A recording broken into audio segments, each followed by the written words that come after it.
تخيّلي كده كوباية شاي بلبن مضبوطة ومعاها القراقيش السادة بتدوب في البُق دوب، مقرمشة من برّه وناعمة من جوّه بأحلى ريحة سمنة بلدي. زهقتِ من الشِرا الجاهز وغلوه؟ تعالي أقول لِك على طريقة عمل القراقيش السادة في البيت بأسهل وأبسط طريقة ممكن تتخيّليها، بطعم أحسن من المحلات 100 مرّة. بس ما تنسوش الاشتراك في القناة وتفعلوا زر الجرس وتكتبوا لنا تعليق جميل كده زيكم وتعملوا شير كتير عشان الكل يستفيد. يلا جهزي ورقة وقلم معايا وتعالوا نشوف أحلى طريقة لعمل القراقيش السادة خطوة بخطوة. معانا كوباية لبن رايب دافي هنزل بيها كده في الكوباية، وهننزل عليها بمعلقة خميرة مليانة أو باكو خميرة، ومعانا 3 معالق سكر حبيبات هنزل بيهم، وهبتدي أقلب بالطريقة دي. شايفين يا جماعة؟ بعد ما قلبناها كويس جدًا عشان السكر يدوب، يالّا بينا دلوقتي هنغطّيها وهنسيبها في مكان كده عشان تتفاعل معانا. جبنا بولة وهانزل دلوقتي بنُص كيلو دقيق نكون ناخلينه، وهانزل عليهم بربع معلقة ملح، وهانزل عليهم بمعلقة بيكنج باودر ممسوحة صغيرة، ومعانا دلوقتي كوباية إلا ربع سمنة على زيت، ونبتدي دلوقتي نقلّبهم كده بصوابع إيديكِ بالطريقة دي، اوعي تعجني القراقيش ما بتتعجنش. واحدة واحدة كده شايفين بندخّل المادة الدهنية في قلب الدقيق بالطريقة دي، تدعكي بقى بالطريقة دي كإنِّك بتعملي كحك بالضبط، ودي خطوة مهمة. يالّا ننزل بالخميرة شايفين تفاعلت معانا إزاي، ونبتدي دلوقتي بقى نلم العجينة. شايفين يا جماعة بالِم بس، يا دوبك بنخلّي المادة السايلة تختلط بالدقيق بالطريقة دي. هنلم العجينة بقى وهتعملي أحلى شوية قراقيش بطعم خرافي يا جماعة. شايفين إحنا لميناها إزاي بالطريقة دي، زي ما اتفقنا تلميها بس ما تعجنيش. شايفين يا جماعة العجينة عاملة إزاي؟ بتكون متوسطة، اوعي تخلّيها سايلة ولا تخلّيها ناشفة معاكِ، بتكون ملمسها كده، امسكيها كده في إيديكِ تلاقيها زي الملبن بالضبط. وأهم خطوة بقى دلوقتي هنحط معلقتين صغيرين كده أهوّة مَيّة، ونبتدي دلوقتي نلمّها زي ما اتفقنا، وهاوريكِ دلوقتي ملمسها خطير. إيه، أحلى شوية قراقيش هتطلّعوهم بطعم فعلًا مميز جدًا، وزي ما اتفقنا تقدري تعمليها بزيت خالص أو سمنة على زيت أو تقدري تعمليها بزبدة، هتطلع معاكِ في منتهى الروعة. دلوقتي بعد ما لميناها بالطريقة دي، شايفين يا جماعة ملمسها عامل إزاي؟ رائع وفي منتهى الجمال. زي ما اتفقنا القراقيش ما بتتعجنش جامد، هُم دقيقتين بالضبط. يالّا بينا دلوقتي هنغطّيها ونسيبها ترتاح بالضبط ربع ساعة ونبتدي نشتغل فيها. هناخد جزء من العجينة ونبتدي نفرده واحدة واحدة بالطريقة دي. هاقول لكم بدايل برضه تقدري تعملي بيها القراقيش يا جماعة. تقدري تعمليها بكوباية مَيّة وتحطّي عليها معلقتين لبن بودرة، وتقدري تعمليها بمَيّة خالص، وتقدري تعمليها زي ما اتفقنا بلبن رايب أو لبن حليب، ما فيش أي مشكلة خالص. شايفين فردناها إزاي؟ خطوة مهمة إنِّك تبدئي تلفّيها كده، وده سر من أسرار المخابز يا جماعة، واحدة واحدة بالطريقة دي. شايفين العجينة معانا مرتاحة وفي منتهى الروعة.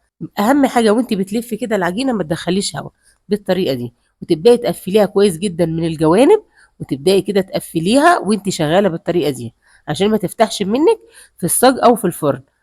أهي شايفين يا جماعة العجينة عاملة إزاي؟ افردي بقى بالطريقة دي، ونبدأ بقى دلوقتي بعد ما عملناها كلّها مستوى واحد، تبدئي تضغطي عليها كده أهوّة تخلّيها كلّها سِوَى واحد. تقدري تكبّريها شوية وتعملي قراقيش طويلة شوية، وتقدري تعمليها متوسطة كده على قد على قد القطمة كده. شايفين يا جماعة العجينة عاملة معانا إزاي؟ ساوي بقى كده من الجوانب، وطبعًا الحروف اللي في الجنب دي هنشيلها، مش هنحطها خالص، آخر قطعة خالص هنبقى نساويها. شايفين يا جماعة عاملة إزاي؟ أهي. طبعًا كده قد الصباع كده، قد صباع الإيد، بتقطّعي كده بالنظرية كده أهوّة واحدة، واحدة وأنتِ قاعدة كده سهرانة. شايفين الحجم بتاعها عامل إزاي؟ في منتهى الجمال. أهي يا جماعة، مش عارفة تعمليها كده بالويّم أو مش عارفة إن أنتِ تشوفي المقاس بالضبط، تقطّعي واحدة وتحطّيها جنب التانية وتقيسي عليها كل الكمية. مش هتاخد منِّك وقت خالص والله يا جماعة، سريعة جدًا وسهلة. تقدري تفطري بيها الصبح بقى كده مع كوباية اللبن، حاجة جميلة وخطيرة وفي منتهى الجمال.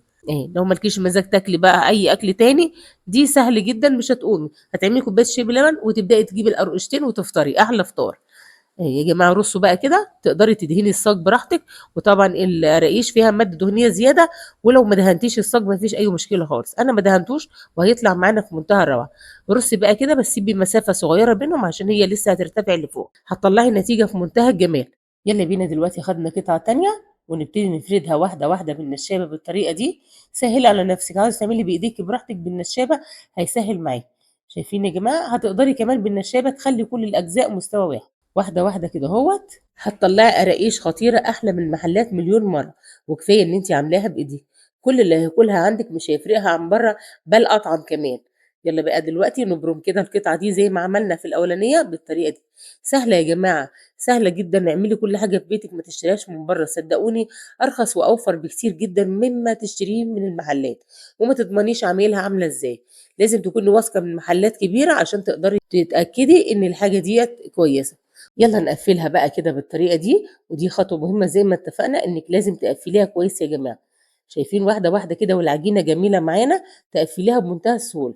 بعد ما قفّلناها بالطريقة دي وتقفلي كده من الجوانب من الجنبين، ودي خطوة مهمة يا جماعة.